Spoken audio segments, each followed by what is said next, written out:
tangled up in cords. Hey guys, thanks so much for...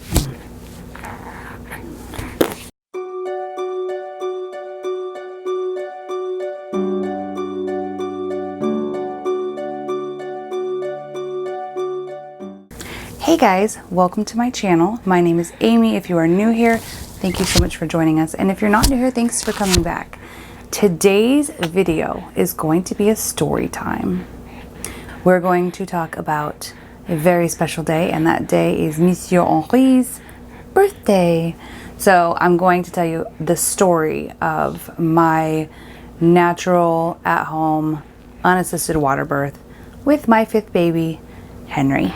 Okay, so before I start into the details, I did do a video collage montage type thing of my birth with Henry, just videos and pictures set to some ambient music. If you want to watch that, I can link that down below. But today I'm just going to tell you the story from my perspective, how I remember it, to the best of my ability. I did vet this information with some people that were not actively pushing, so I hope the times are fairly accurate. I have a little monkey down here eating, so I got all set up to film and he decided he was starving. Anyway, so those are the noises. Those are the little tiny piggy noises that you're hearing. So to start off, I was due to deliver on what day of the week? It was a Thursday. It was a Thursday. I was due to deliver Thursday, April 9th. I've never gone overdue with any of my babies, and so I was convinced I was going to deliver far before then. I did not. I had prodromal labor for, I don't know, like what feels like forever. At least several days. I think the week before I woke up one day and I was convinced that that was going to be it. I felt very crampy. But then it just kind of went away and there was nothing.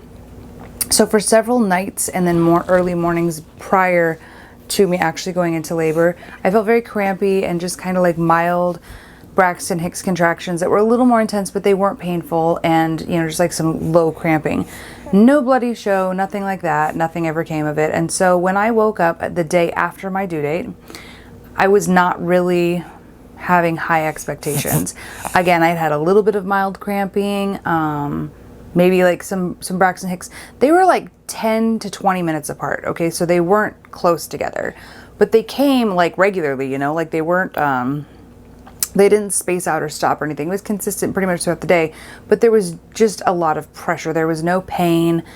They weren't lasting for a super long time, maybe 30 to 40 seconds, but again, it wasn't painful, and they definitely weren't in a, like a, you know, 7-minute pattern or 10-minute pattern. Sometimes they'd be 20 minutes apart, sometimes they'd be 15 minutes apart, and then they'd go back to 20. So there was no real pattern, and I wasn't really expecting anything. I wasn't crampy anymore. So I just went outside. I wanted to just get some fresh air, get some sun, try and relax. I had gotten up and put my makeup on, and I was joking, maybe if I put my makeup on and get ready, I'll have the baby, because then I'll be all picture perfect and ready to go. And so I was just, you know, Tim was outside. I can't even remember what he was doing. He was doing something outside on the, like the side of the house. And I went outside and I was just sitting down and I was scrolling through Facebook and just kind of relaxing. And I had just been hanging out, nothing really going on. And then all of a sudden, like I sneezed and I was like, oh, and I remember cracking a joke to myself, because that's how my water broke with Jacob, my 3rd baby. I sneezed and my water broke right after I sneezed. Like I sneezed and then it broke. And so I was like, I sneezed. Oh, my water didn't break. Guess it's not happening today. And maybe 20 seconds later, my water broke. So I called for Tim, and which is not unusual, because I would, you know, be like, hey, what are you doing? So I said, hey, babe. And he came around the corner and said, yeah. I'm like, so my water just broke. And things just kind of jumped into action. I sent a text message. No, actually, I sent the text message first. I texted my friend Ashley, because she was coming over to help us with his labor and delivery. And so I texted her. I'm like, so my water just broke. And then I called for Tim and said, my water broke. And he said, oh, okay. And he went in the house. He went to go start filling up our birth pool. It was inflated and all set up like in our little birth area and everything, which you saw in the video, but there was no water in it. So he went to start filling that up. he had to hook up the, like, unhook the washing machine, hook up the hose and stuff, and fill up the tub. He started doing that, and that was at 1:20 that my water broke. I sent the text message to Ashley, and she said, okay, that's fantastic. Do you want me to come now, or should I wait? And I was like, no, with my history of labors, you should come now. Because for those of you that do not know, I have what is called precipitous labors. They come on very fast. Well, they don't usually come, well, okay, come on fast is maybe not. Once I start laboring and get to about the 5-minute apart mark and contractions, I'm usually holding a baby within 2 hours. So I was like, yeah, you should definitely come now. So she finished up what she was doing at home, and she headed over this direction. She lives about 20 minutes from me. So she was here within the hour, I would say. And when she arrived, I want to say it was probably between 2 and 2:15. So it had been, you know, an hour-ish at that point since my water had broken. So I wasn't really having any contractions, any more so than what I was before. In fact, I would say that the Braxton Hicks basically stopped completely. Oh, honey. Oh, decent monkey. Decent monkey. He's getting a little fussy. I would say that the Braxton Hicks stopped basically entirely. Oh, we'll come up here. I forgot that I'm wearing a microphone, and you're going to stand right on it. I would say that the Braxton Hicks basically stopped entirely, and I kind of just was wandering around. I came in, changed my clothes. I was wearing like a dress, so I put on a pad, put on a sports bra, took off my wet dress, took off my shoes, which my water broke into. There was so much amniotic fluid, guys. So much amniotic fluid. It was insane. I don't remember ever having that much fluid with any of my other babies. I'm going to see if this little turkey will go sit with his daddy for a minute. But do you want to say hi first? This little turkey's going to go sit with his daddy because he just finished eating, but he wanted to say, hello, this is my birth story. This is all about me. So once I had my clothes changed and Ashley arrived, I kind of was just relaxing in the back a little bit, and she said, you know, your contractions aren't really picking up, so maybe you should get off your butt. I don't think she told me to get off my butt, but she was like, hey, so let's get moving. And so we went and walked around the yard, just walking and chit-chatting, whatever. I had a few contractions that were like, okay, well, those are starting to get a bit more intense. But I don't feel like they were still really that close together or super regular. And it was real warm outside, so I was getting hot. So I came back inside. I wanted to go to the bathroom anyway. And then I just kind of stayed in here. When I was sitting on the floor, like leaning onto my birth ball, my contractions were not, like, they weren't getting super intense, and they weren't regular or anything.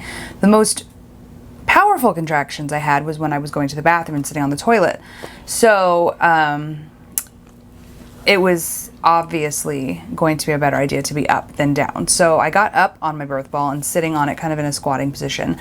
And that helped the contractions really start to like regulate and get more intense. Once I got up on the ball and like the contractions started to get regular, I feel like it wasn't too long. I don't know. I feel like it was maybe 20, 30 minutes, maybe a little longer. I don't know. Anyway, they started to develop a more regular pattern. So once I had like 3 real good contractions that were fairly strong, and they were, you know, in a pattern probably about, I gotta stop hitting the microphone, probably about like, I don't know, maybe 7-8 minutes apart-ish, somewhere around there.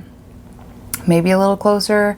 I don't actually know how close they were. I was not timing them, but I just know that there was a good contraction pattern, and Tim had finished filling up the tub, and Ashley was like, yeah, that's, you know, they seem to be pretty regular.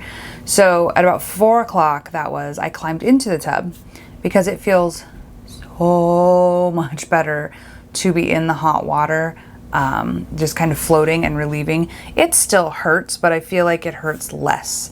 And it just like, it's easier to move around and maneuver and manipulate your body into a position that feels better for you if you're in water, because you can just kind of float it around rather than actually having to like get up and push around and move yourself. So anyway, I was in the tub about 4 o'clock. I I continued to have contractions. They didn't slow. That can sometimes happen. Like if you get into the water too soon, you can relax and it can kind of back things off a little bit.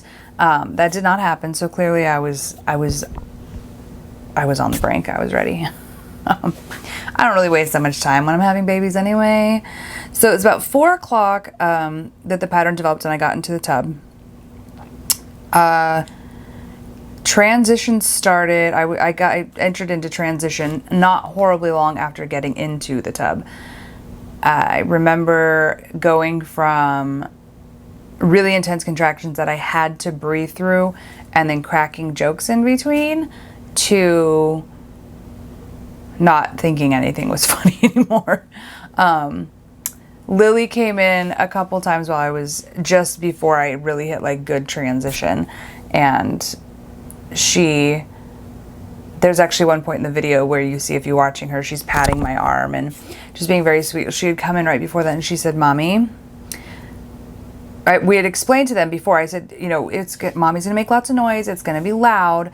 And I told Jacob, you know, because he was a little nervous, I said, "You remember how I told you that the baby, like he has to move out and I have to push him out? Well, I use my superhero muscle for that. My uterus is my superhero muscle. And in order to power it up and squeeze it and get it to be strong enough to get the baby out, sometimes I have to make really loud noises, and that's how I power it up." And so we told him that and explained to Lily, you know, that was going on. And so if I made loud noises, that was just me working really hard, and it was okay. Like it hurt a little bit, but I wasn't hurt being harmed. I was okay.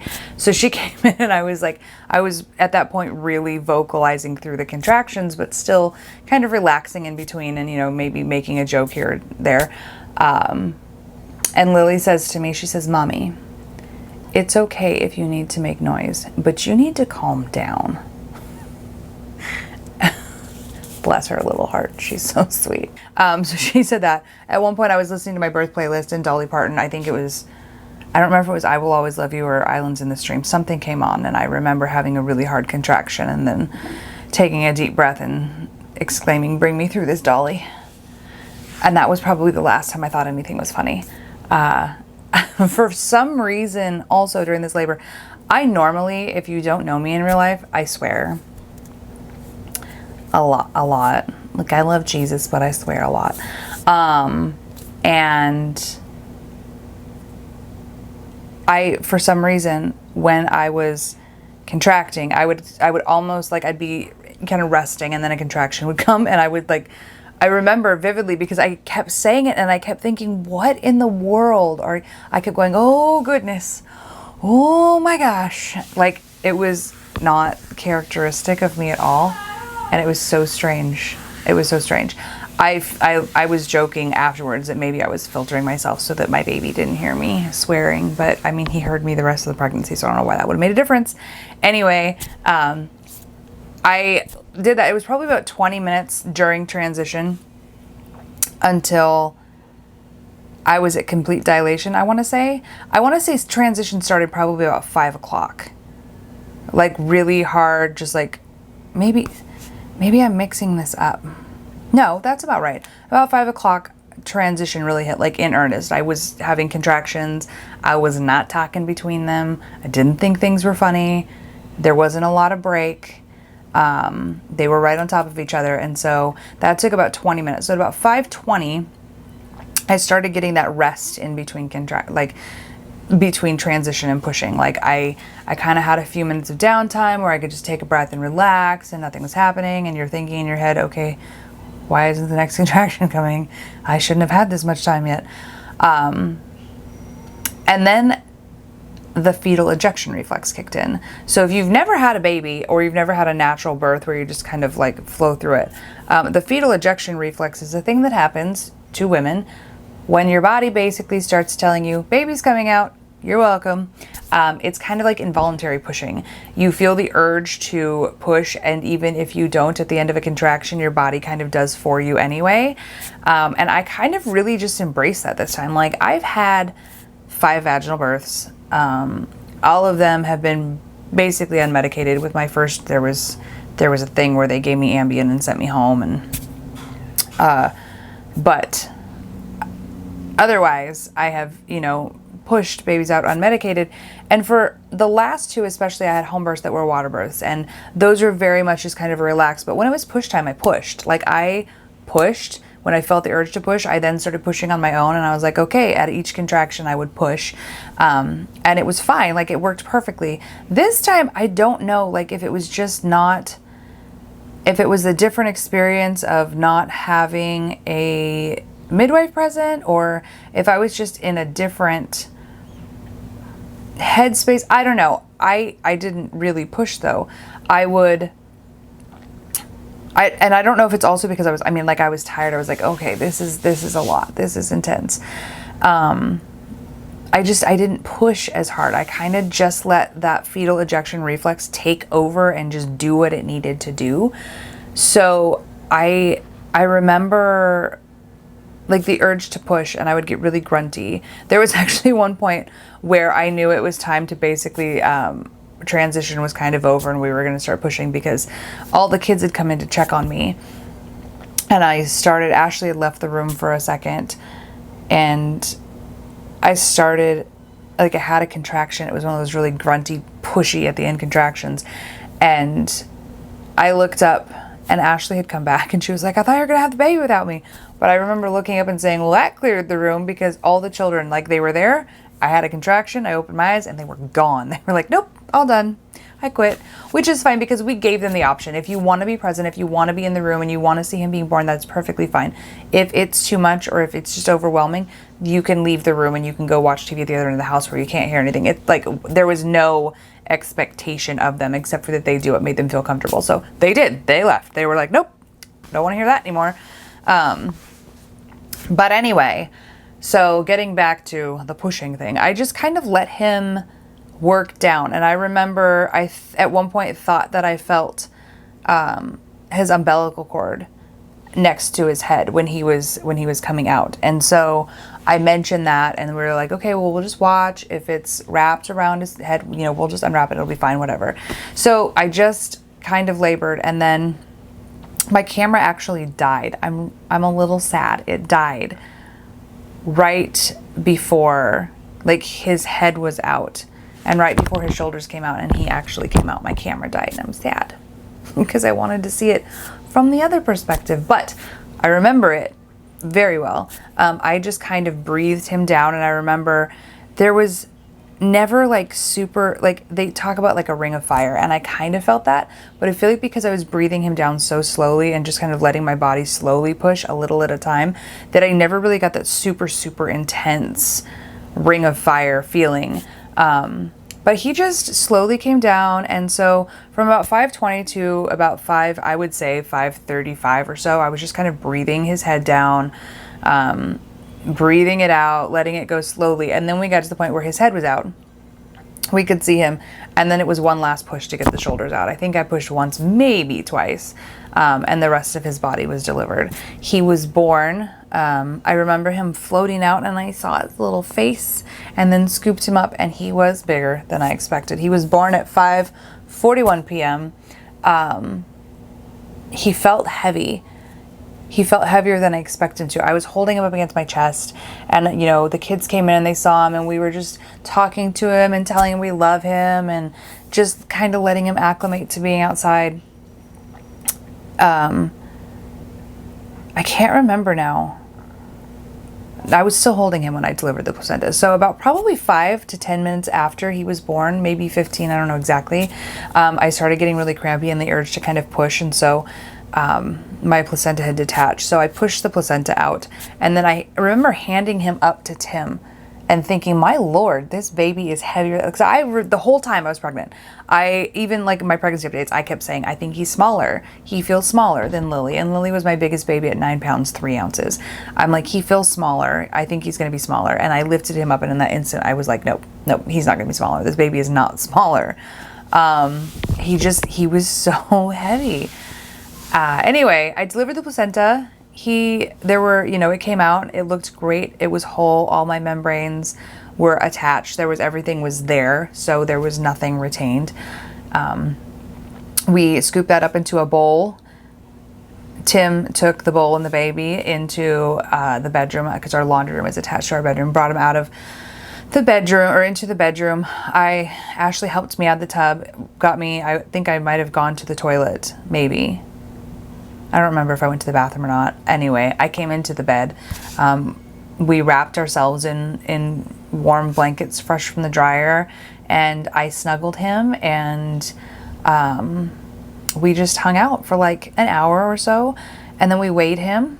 He was 9 pounds, 7 ounces. And I have to look at this because I can't remember. 9 pounds, 7 ounces, and 20 inches. His color was perfect. We cut the cord after it had stopped pulsing by quite a long shot. Tied it off with some yarn real tight, and then cut it, and did all the baby stats and stuff and measurements, and then we just snuggled. He nursed, or as best as he could. His latch was awful for the first Lord knows how long, but we nursed and we just snuggled. The kids came in, everybody snuggled him and said hi to him, and I had some food, and I just hung out in the bed, and we kind of dozed on and off.